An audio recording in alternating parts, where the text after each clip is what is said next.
Assalamualaikum warahmatullahi wabarakatuh. Perkenalkan, nama saya Siti Nuriyah, merupakan calon guru penggerak Angkatan 11 Kabupaten Musirawas. Kali ini saya akan melakukan wawancara beserta kepala sekolah saya, yaitu SD Negeri Rejosari, bersama Bapak Asti Periadi SPD. Assalamualaikum Bapak Asti. Waalaikumsalam. Apa kabarnya Pak hari ini Pak? Alhamdulillah sehat. Hari ini Pak, saya akan melakukan wawancara kepada Bapak sebagai pemimpin atau kepala sekolah SD Negeri Rejosari ini. Nah, di sini dalam wawancara saya ini salah satunya untuk memenuhi tugas saya sebagai calon guru penggerak Pak. Nah, di sini dalam wawancara ini tentang pengambilan keputusan berbasis nilai-nilai kebajikan. Nah, di sini nanti saya akan mengajukan beberapa pertanyaan. Nah, di antaranya di sini ada 8 pertanyaan. Nah, di sini Bapak silakan menjawab sesuai pertanyaan saya sesuai dengan pengalaman Bapak selama menjadi kepala sekolah. Oke, siap. Nah, ini untuk masuk pertanyaan yang pertama ya Pak ya. Iya. Nah, selama ini bagaimana Bapak dapat mengidentifikasi kasus-kasus yang merupakan dilema etika atau bujukan norma Pak? Moral Pak. Dalam diskusi permasalahan ada 2 hal yang terjadi, yaitu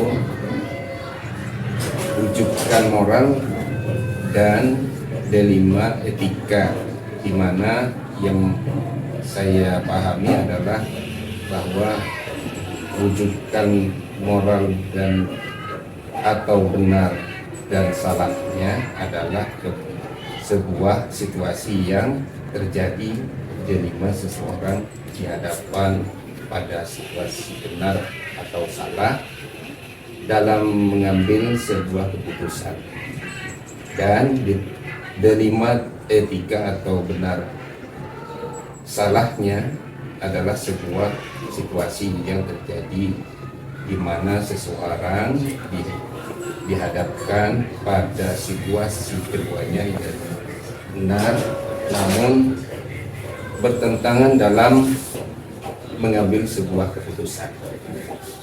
Ada moral atau benar lawan salah ya Pak? Iya. Benar salah. Salahnya, iya. Benar lawan salah, sebuah situasi terjadi, Iya. di mana yang dihadapkan pada situasi itu benar atau salah dalam mengambil keputusan. Baik, untuk pertanyaan yang kedua, Bapak di sini selama ini bagaimana Bapak menjalankan keputusan, mengambil keputusan di sekolah Bapak, terutama untuk kasus-kasus di mana ada 2 kepentingan di sini Pak, ada 2 kepentingan yang sama-sama benar atau sama-sama mengandung nilai kebajikan. Itu Bu ya. Iya.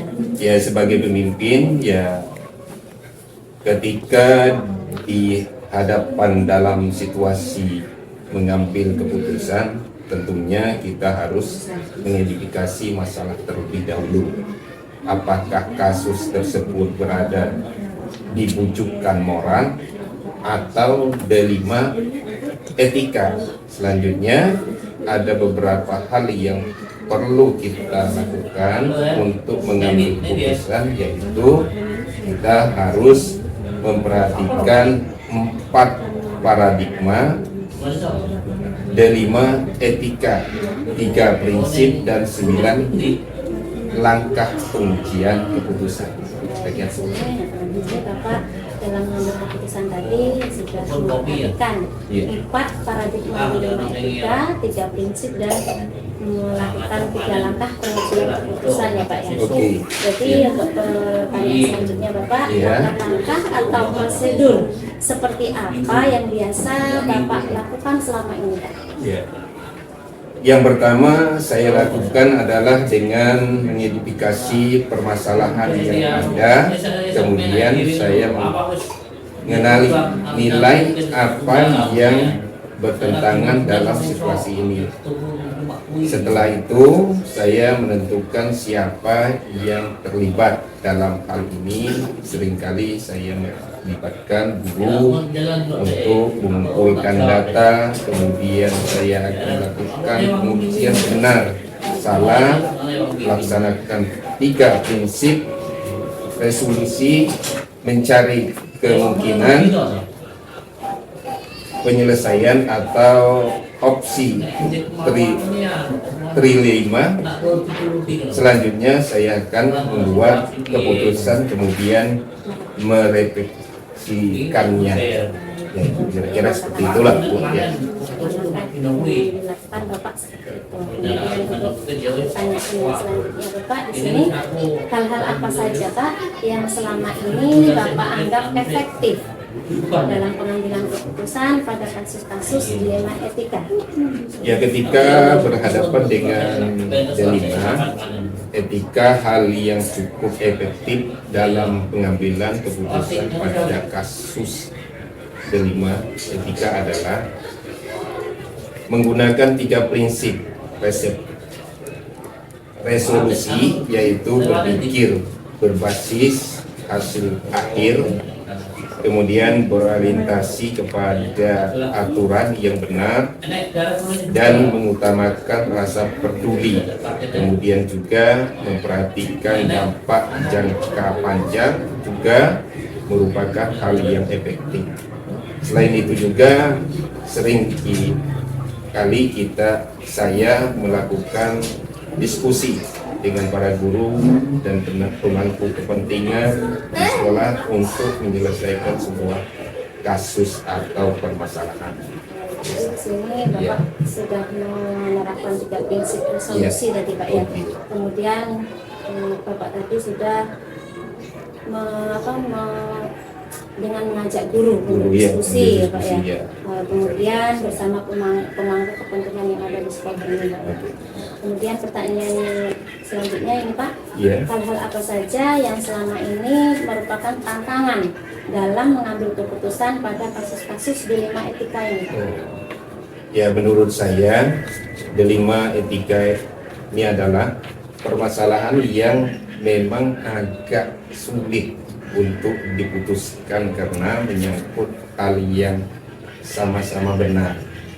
Itu adalah tantangannya. Namun saya kembalikan lagi kepada nilai-nilai yang saya pegang teguh dan aturan yang berlaku, serta tidak lupa kepedulian terhadap sesama juga harus kita timbangkan.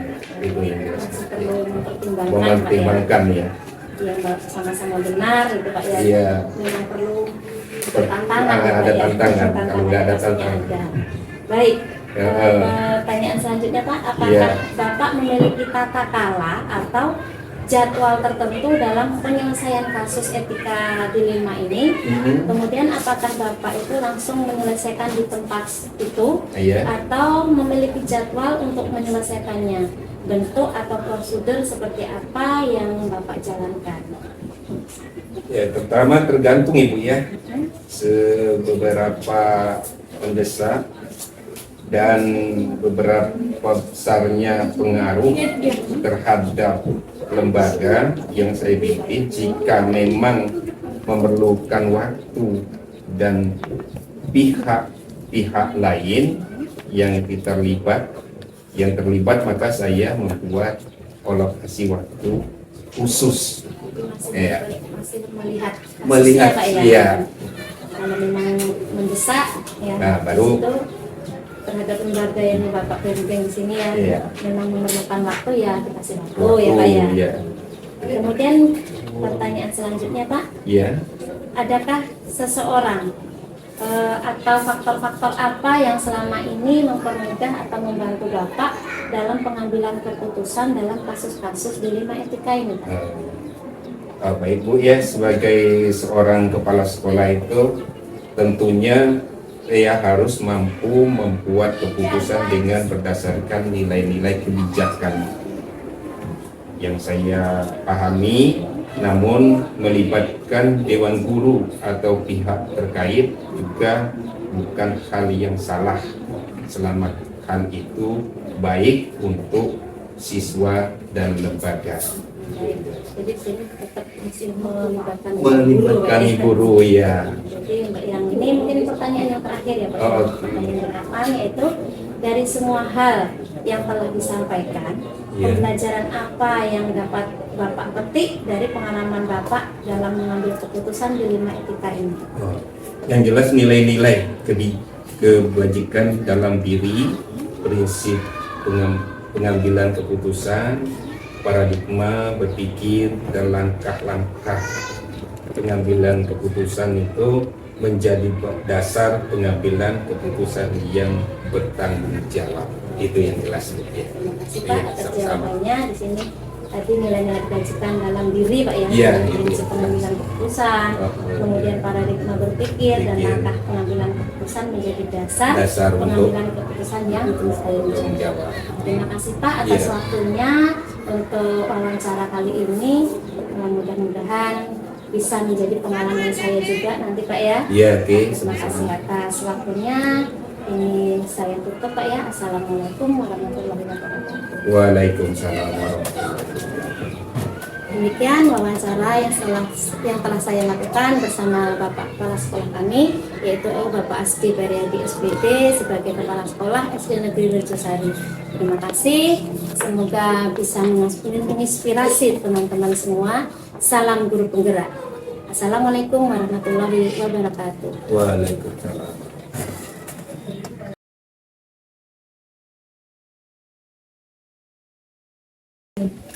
Assalamualaikum warahmatullahi wabarakatuh. Perkenalkan, saya Siti Nuriyah, merupakan calon guru penggerak angkatan 11 Kabupaten Musirawas. Kali ini saya akan melakukan wawancara yang kedua, yaitu dengan Kepala Sekolah SMP Negeri Rejosari bersama Ibu Susilawati SPD. Ibu Susi, kali ini saya meminta waktunya sebentar, akan melakukan wawancara yang kedua. Assalamualaikum Bu Susi. Waalaikumsalam warahmatullahi wabarakatuh. Apa kabarnya Bu hari ini Bu? Alhamdulillah sehat. Alhamdulillah masih sehat ya Bu ya. Nah, di sini Bu saya akan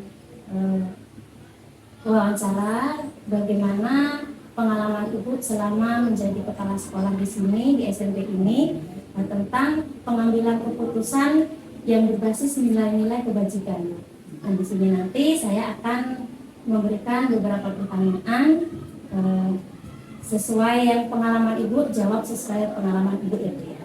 Nah, untuk pertanyaan yang pertama di sini, selama ini bagaimana Ibu dapat mengidentifikasi kasus-kasus yang merupakan dilema etika atau bujukan moral? Untuk selama ini saya melakukan untuk kegiatan mengidentifikasi kasus-kasus yang terjadi dengan melakukan pengamatan terlebih dahulu terhadap kasus yang terjadi, mendengar berita atau kabar dari pihak terkait, dan juga saya akan mengecek kebenaran kasus tersebut. Baik, ini Ibu melakukan pengamatan terlebih dulu Bu ya, dengan kasus tersebut, kemudian mendengar berita atau kabar dari pihak mana yang terkait ya Bu ya. Baik. Untuk pertanyaan selanjutnya Ibu, di sini selama ini bagaimana Ibu menjalankan keputusan pengambilan di sekolah Ibu, terutama untuk kasus-kasus di mana ada dua kepentingan yang sama Bu, sama-sama benar atau mengandung sama-sama nilai kebajikan. Selama ini saya akan mengambil keputusan, saya akan berdiskusi dulu dengan guru sebagai warga sekolah. Jadi di sini Ibu akan berdiskusi dulu dengan warga sekolah atau dewan guru ya. Kemudian pertanyaan selanjutnya Ibu, langkah-langkah atau prosedur seperti apa yang biasa Ibu lakukan selama ini Bu? Langkah-langkah atau prosedur yang saya lakukan selama ini, untuk yang pertama saya mengecek terlebih dahulu permasalahannya, menentukan pihak mana saja yang terkait, mendiskusikan dengan dewan guru jika menyangkut kepentingan sekolah secara umum, kemudian membuat keputusan. Nah, di sini Ibu tadi mengatakan bahwa dalam langkah-langkah ini ya Bu, dari Ibu pertama itu mengecek permasalahan ya Bu ya, mengecek permasalahan, kemudian menentukan pihak mana yang terkait, kemudian mendiskusikan dengan Dewan Guru untuk menyangkut kepentingan sekolah. Baik, untuk pertanyaan selanjutnya Ibu di sini, hal-hal apa saja yang selama ini Ibu anggap efektif dalam pengambilan keputusan pada kasus-kasus D5 etika ini?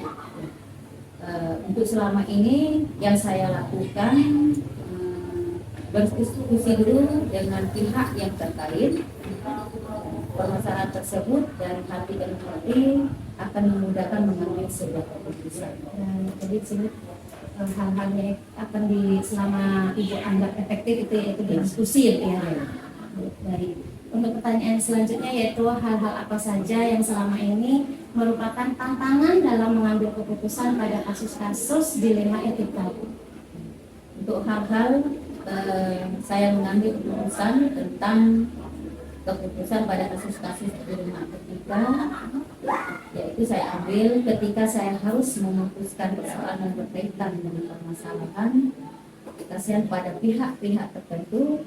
Di sanalah saya terkadang merasa sangat sulit. Memang seluruh memutuskan itu memang harus ada di sini, ada rasa kasihan ya Bu ya, kasihan berpihak ya kepada tertentu. Baik, untuk selanjutnya, apakah Ibu memiliki tata cara atau jadwal tertentu dalam penyelesaian kasus etika-etika di rumah? Apakah Ibu juga langsung menyelesaikan di tempat atau memiliki jadwal untuk menyelesaikannya? Bentuk atau prosedur seperti apa yang Ibu jalankan?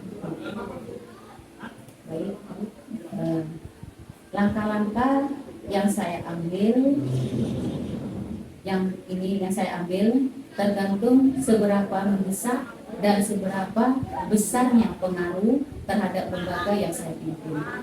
Jika memang memerlukan waktu dan pihak lain yang terlibat, maka saya membuat alokasi waktu khusus. Jadi kalau memang mendesak Bu ya, jadi tadi Ibu mengatakan bahwa seberapa mendesak kasus tersebut itu akan berpengaruh terhadap lembaga yang dipimpin di sini. Kemudian memang memerlukan waktu, Ibu menentukan waktu ya Bu ya, waktu kasus tertentu tadi.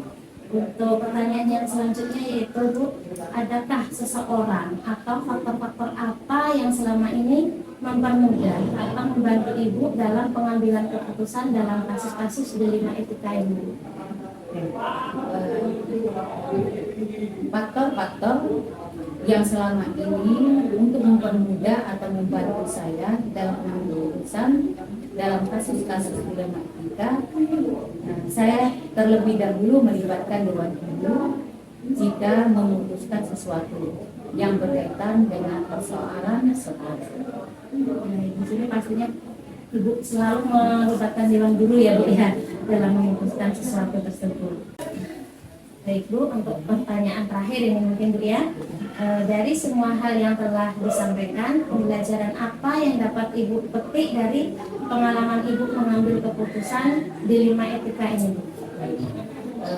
Pengalaman yang saya petik untuk mengambil keputusan dilema etika adalah semua persoalan bisa dicari jalan keluarnya jika kita didiskusikan bersama dengan mengacu pada aturan yang berlaku dan mempertimbangkan dampak baiknya yang paling minimal yang kita ambil.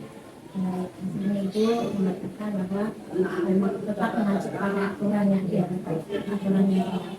Terima kasih Ibu atas bincang-bincang atau wawancara kali ini. Mungkin nanti bisa saya ambil juga refleksi dari pembicaraan kita pagi hari ini. Mungkin hanya sekian. Apabila saya di sini tadi ada yang tidak berkenan dalam pertanyaan saya atau tinggal waktu saya dari awal tadi, saya mohon maaf Ibu ya. Terima kasih atas waktunya kali ini. Saya ucapkan terima kasih. Assalamualaikum warahmatullahi wabarakatuh. Waalaikumsalam. Demikian wawancara yang telah saya lakukan dengan Ibu Kepala Sekolah SMP Negeri Rejosari bersama Ibu Susilawati SPD. Dari saya ucapkan terima kasih. Assalamualaikum warahmatullahi wabarakatuh.